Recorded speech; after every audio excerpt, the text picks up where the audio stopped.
പ്രിയപ്പെട്ട സൺഡേ ശാലോം പ്രേക്ഷകരെ, 50,000-ഓളം വരുന്ന അഭയാർത്ഥികളുടെ കഥന പറയുവാൻ വേണ്ടിയാണ് ഞാൻ നിങ്ങളുടെ മുമ്പിൽ നിൽക്കുന്നത്.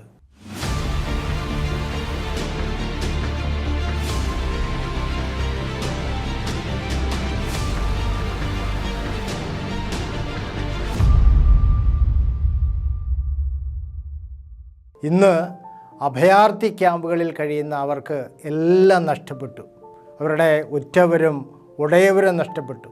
അവരുടെ മാതാപിതാക്കൾ നഷ്ടപ്പെട്ടു. ചിലർക്ക് മക്കൾ നഷ്ടപ്പെട്ടു. ചിലർക്ക് ജീവിത പങ്കാളികൾ നഷ്ടപ്പെട്ടു. അവരുടെ വീട് അവർക്ക് നഷ്ടപ്പെട്ടു. കൃഷി ചെയ്ത ഭൂമി അവർക്ക് ഇല്ലാതായി. ജോലി നഷ്ടപ്പെട്ടു. കുട്ടികൾക്ക് ഇന്ന് സ്കൂളിൽ കോളേജിൽ പോയി പഠിക്കുവാൻ സാധിക്കുന്നില്ല. ഒരു മനുഷ്യൻ്റെ അടിസ്ഥാന ആവശ്യങ്ങൾ എന്താണെന്ന് നമുക്കറിയാം. അത് ഭക്ഷണം, വസ്ത്രം, പാർപ്പിടം, ഇത് മൂന്നുമാണ്.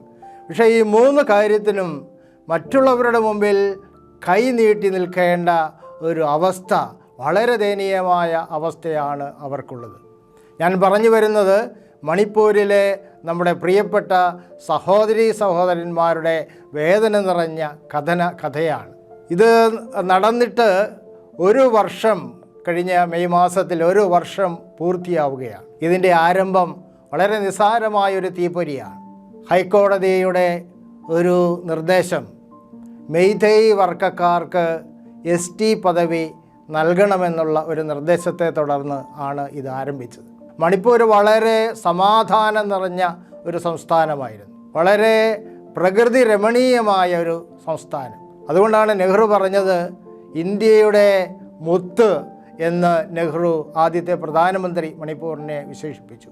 അവിടെ രണ്ട് വിഭാഗക്കാരാണ് പ്രധാനമായിട്ടുള്ളത്. താഴ്വാരങ്ങളിൽ താമസിക്കുന്ന മെയ്തേയികളും കുന്നുകളിൽ താമസിക്കുന്ന കുക്കികളും.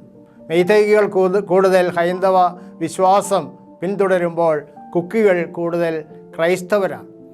ഈ കോടതി വിധി അതിൻ്റെ ഒരു ഫലമായിട്ട് മെയ്തേയികൾക്ക് ST പദവി ലഭിച്ചാൽ അവർക്ക് കുന്നു പ്രദേശങ്ങളിലേക്ക് കടന്നു വരുവാനും അവിടെ സ്ഥലം കൈവശമാക്കി താമസമാക്കുവാനും സാധിക്കും.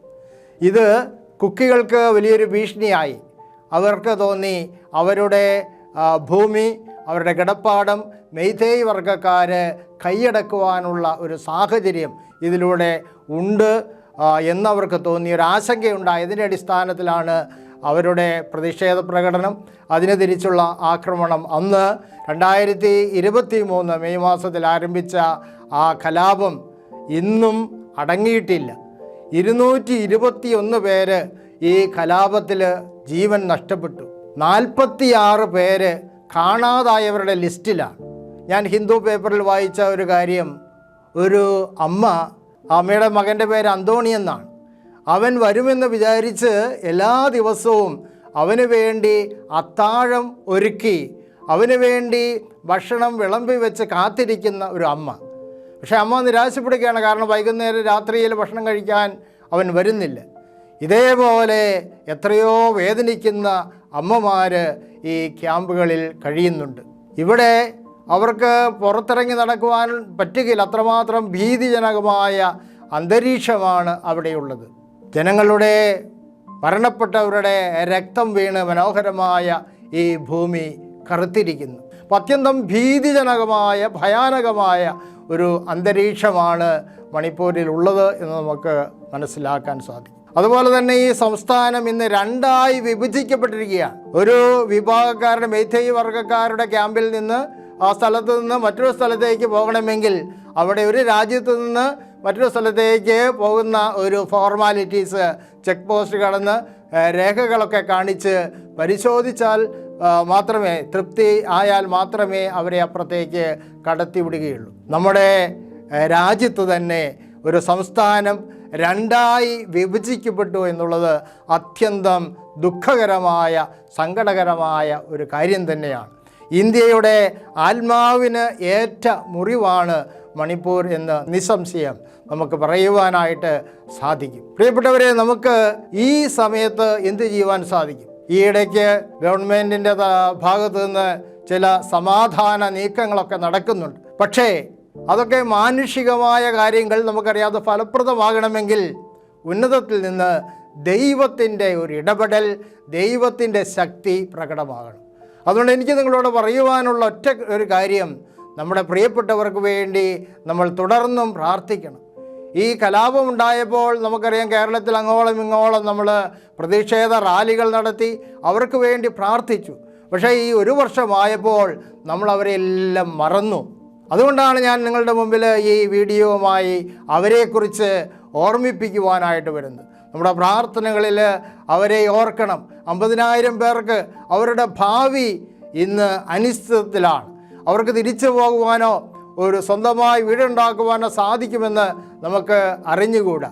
ഇന്ന് സഭയുടെയും ഉദാരമതികളുടെയും സഹായം കൊണ്ടാണ് അവർ ഈ ക്യാമ്പുകളിൽ കഴിയുന്നത്. സഭ ഇവിടെ ശ്രദ്ധേയമായ ഒരു ഇടപെടൽ നടത്തി എന്നുള്ളത് നമ്മൾ ഏറ്റുപറയേണ്ട, അഭിനന്ദിക്കേണ്ട ഒരു കാര്യമാണ്. നമ്മൾ അവർക്ക് വേണ്ടി പ്രത്യേകമായി പ്രാർത്ഥിക്കണം. ദൈവം അവരുടെ ജീവിതത്തിൽ ഇടപെടട്ടെ. അവരുടെ വിശ്വാസം, ഇതുവരെയും അവർക്ക് വിശ്വാസത്തിൽ നിലനിൽക്കുവാൻ സാധിച്ചു. ദൈവത്തെ ഈ വലിയ വേദനയിൽ ദൈവത്തെ സ്തുതിക്കുവാൻ സാധിച്ചു എന്നുള്ളത് നമ്മുടെ മുമ്പിൽ അവരുയർത്തുന്ന വലിയൊരു വെല്ലുവിളിയാണ്. നമ്മുടെ പ്രാർത്ഥന നമുക്ക് അവർക്ക് പിന്തുണയായിട്ട് നൽകാം. അതേപോലെ തന്നെ നമ്മുടെ സഹായ ഹസ്തങ്ങൾ അവർക്ക് നീട്ടാം. നമുക്കറിയാം, ഈ 50,000 പേര് അവർക്ക് ഒരു ദിവസത്തെ ഭക്ഷണം എത്ര രൂപ വേണം, എത്ര 1000 രൂപ വേണം നമുക്ക് ഊഹിക്കാൻ സാധിക്കുന്നതാണ്. നമുക്ക് പറ്റുന്ന രീതിയിൽ സഹായം എത്തിച്ചുകൊണ്ട്, പ്രാർത്ഥന നൽകിക്കൊണ്ട് ഈ അഗതികളായിട്ടുള്ള, അനാഥരാക്കപ്പെട്ട ഈ നമ്മുടെ സഹോദരി സഹോദരന്മാരെ നമ്മുടെ മാറോട് ചേർത്ത് പിടിക്കാം. വിശുദ്ധ മത്തായിയുടെ സുവിശേഷത്തിൽ 10-ാം അധ്യായം 42-ാം വാക്യം ഞാൻ നിങ്ങളുടെ മനസ്സിലേക്ക് ഒരു ഓർമ്മപ്പെടുത്തലായിട്ട് കൊണ്ടുവരട്ടെ.